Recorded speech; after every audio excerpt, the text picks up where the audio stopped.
Vossa Excelência dispõe de 10 minutos regimentais.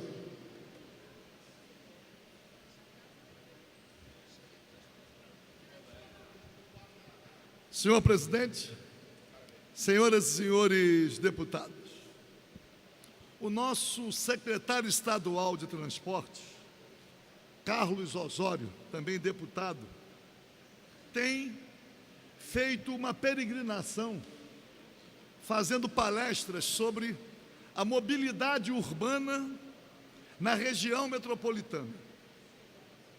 E manifesta claramente uma inclinação para o transporte rodoviário, que, aliás, a população do estado do Rio de Janeiro não se liberta do transporte coletivo. Os governantes não estão apostando no transporte de massa, trem, metrô e barcas.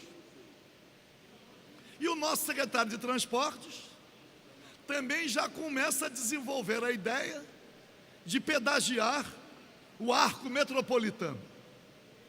Isto é, aquilo que inicialmente seria a via para possibilitar um transporte de carga mais rápido, tendo em vista o complexo petroquímico em Itaboraí, aliás, contemplando também perspectivas de desenvolvimento para o município de Maricá. Aquela via agora caminha para ser pedagiada. Os transportadores de carga já começam a manifestar uma certa resistência. Mas o secretário de Transportes é muito ágil e consegue seduzir, especialmente, alguns incautos.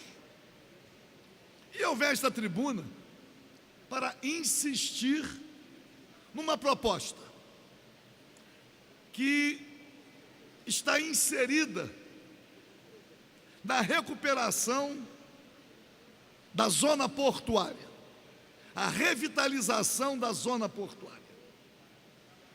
E eu, ao longo dos últimos anos, venho insistindo, pelo menos, para que o governo faça um estudo de viabilidade para a transformação dos armazéns 18 e 19, em frente à rodoviária Novo Rio, em estação de barcas.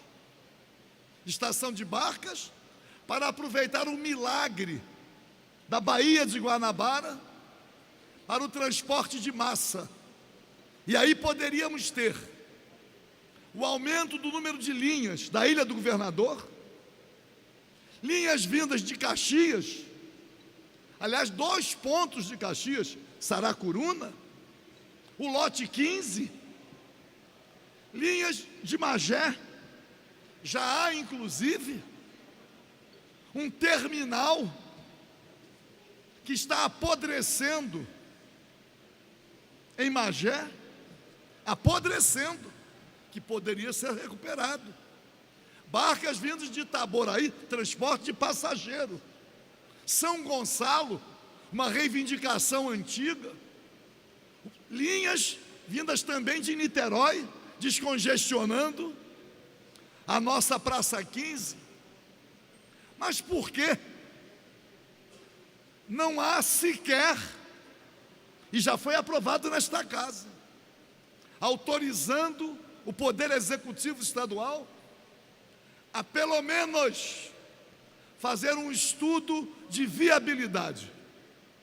A Baía de Guanabara está completamente poluída, não apenas pelo lixo e pelo esgoto, mas se transformou em bacia para a lavagem de tanques de navios. Quem passa pela ponte Rio-Niterói ou sobrevoa a Baía de Guanabara tem a possibilidade de ver o grande número de embarcações estacionadas na Baía de Guanabara.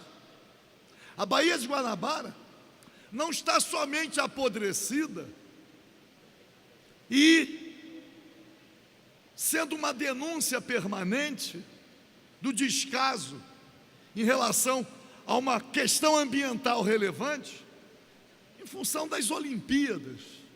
Não, é uma agressão continuada e não sendo aproveitada especialmente para resolver um drama da população da região metropolitana, que é a mobilidade, é o transporte.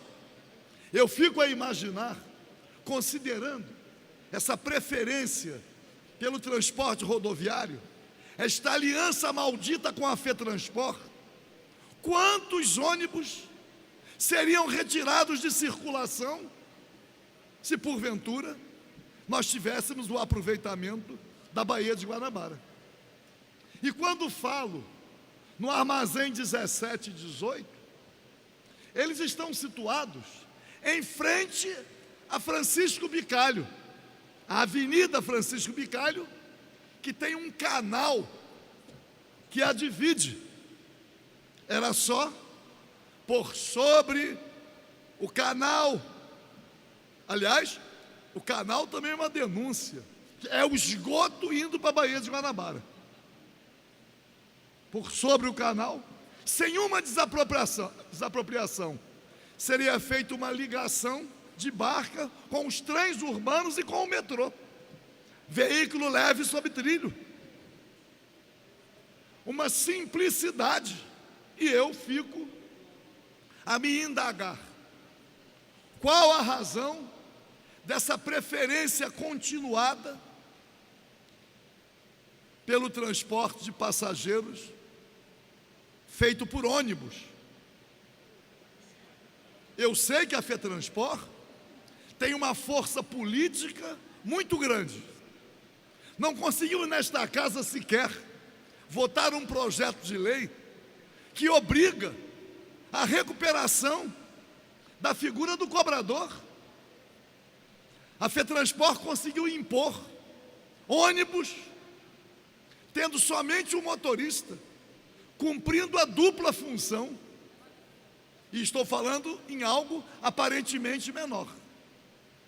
Eu já cheguei a dizer então, já que prevalece a concessão, pelo menos para minorar o sofrimento da população em relação ao transporte, que pelo menos transforme os armazéns em estação de barca, ampliando o número de linhas, a oferta de transporte, entregando aos mesmos. Entrega logo a FETransport, mas acabando com esse sofrimento. 3, 4 horas diárias vindo e 3, 4 horas diárias voltando depois de um dia de trabalho. É o que sofre a população da região metropolitana. Então, senhor presidente, já que o secretário de Transportes, deputado Carlos Alvório, que aliás não havia nem necessidade de ter se candidatado, se era para ser eleito, assumir o mandato, aliás, antes de assumir, ser secretário de Transportes, para que concorreu? Deveria ser logo secretário de Transportes. Pois não, deputado Rogério Lisboa. Deputado Paulo Ramos, você está falando do deputado Osório, que é secretário de Transporte, e tem uma coisa, que tem uma notícia no jornal, que ele foi a uma reunião na Baixada Fluminense de helicóptero. Eu não sei se foi o helicóptero do Estado ou um helicóptero privado que ele alugou para ir. Já é um absurdo, porque o trânsito, que é a responsabilidade dele, não deixa ele caminhar, né? Então ele não tem problema financeiro, ele usa o helicóptero. Se for do Estado, é grave. Por que é grave? Porque a PM tem seus helicópteros hoje parados por falta de recurso para botar no ar. Isso é uma coisa que não ficou bem claro para mim, era importante a gente esclarecer esse tema. Deve ser por isso, deputado Rogério Lisboa, que ele não é sensível em relação ao transporte de massa, porque ele se utiliza de recursos públicos, ou, a não ser que o helicóptero tenha sido emprestado por alguma dessas figuras que estão habituados a conviver de forma espúria com aqueles que estão no poder.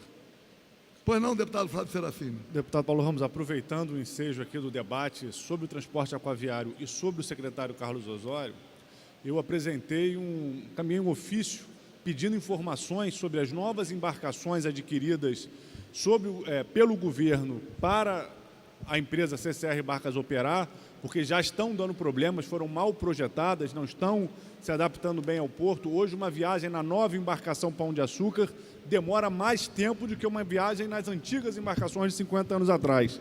Já faz um mês e ainda não recebi resposta dos ofícios. Gostaria de aproveitar o ensejo para registrar nosso apoio a essa luta pela ampliação do transporte aquaviário no Rio de Janeiro. Vossa Excelência está se dedicando com muito empenho nesse seu primeiro mandato. A questão das barcas é uma questão que, ao longo desses últimos anos, é uma das questões mais debatidas nesta casa. E sempre as promessas. Primeiro a privatização, como solução. E agora esse último espetáculo. As barcas foram compradas e não conseguem atracar. É assim. E nós não podemos admitir que tenha sido por incompetência. É um descaso que demonstra claramente a existência de outras preocupações. A população é que se dane. De qualquer maneira, é obrigação constitucional responder aos requerimentos de informação. E deixando de responder dentro do prazo, o secretário incorre na prática de crime de responsabilidade. Está na Constituição. Não respondendo, Vossa Excelência pode, e aí é uma dúvida, mas ingressar no Ministério Público com uma representação que não responder a requerimento de informação encaminhado por esta casa é crime de responsabilidade. Pois não? Não corroborando com todas as críticas feitas ao secretário Carlos Osório, mas querendo acrescentar ao seu brilhante pronunciamento, eu quero dizer que também sou um defensor do transporte público de massa e acredito que a alternativa das barcas, além do metrô e além do trem, além do VLT, é uma alternativa viável e oportuníssima numa cidade como a nossa, que somos cercados de mar por todos os lados, temos a nossa Bahia, maravilhosa Bahia. Mas eu queria acrescentar à sua proposta a questão do povo do Recreio dos Bandeirantes e da Barra da Tijuca. Sempre se coloca uma inviabilidade técnica para se pensar em barca naquela região. Mas eu quero lembrar a todos aqui que o Canal da Mancha é muito mais violento que qualquer entrada na Baía de Guanabara e se transporta a gente da França para a Inglaterra diariamente e constantemente. Então, eu não corroboro com todas as críticas, até porque eu acho que o secretário Carlos Osório está com muito pouco tempo sentado naquela cadeira, mas, não com todas, tá? Mas acredito que essa sua ideia tem que ser tratada nessa casa, porque nós não podemos permitir mais que aquela população do Recreio, da Barra, também, além de todas as outras que o senhor já citou, fiquem 2, 3 horas para chegar no centro da cidade. Era isso que eu queria falar. Deputado, eu sou morador do Recreio dos Bandeirantes e já me envolvi em muitos deputado, debates. Eu solicito que conclua, por favor. Sobre o transporte e sobre a possibilidade do transporte de barcas para a população da Barra e do Recreio. E é uma população, se eu concluir só, deputado Zaidan, vou caminhar para concluir. Infelizmente, a população da Barra e do Recreio não vê prestigiadas as associações de moradores. Ali as câmaras comunitárias, a representação empresarial na Barra e no Recreio sufoca as representações da população. Então eles vivem ali com as grandes construtoras, o adensamento populacional e sem qualquer preocupação. Pois não, deputado Zaidan? Sem qualquer preocupação com o interesse da população. É grande o sacrifício. A deputada Zaidan certamente ia falar sobre a importância da proposta para o município de Maricá. Eu sei que a população de Maricá também, uma parcela grande, trabalha no Rio de Janeiro, e se porventura esse sistema de barcas fosse ampliado, certamente a população de Maricá também seria atendida. Então eu agradeço de qualquer maneira, senhor presidente. Vamos ver que o seu secretário Carlos Osório, que veio de secretário de transporte do município do Rio e agora está como secretário estadual, se ele, pelo menos, se apresenta como alguém interessado a prestigiar o transporte de massa, não se agarrando exclusivamente ou com tanto empenho ao transporte coletivo por ônibus. Muito obrigado.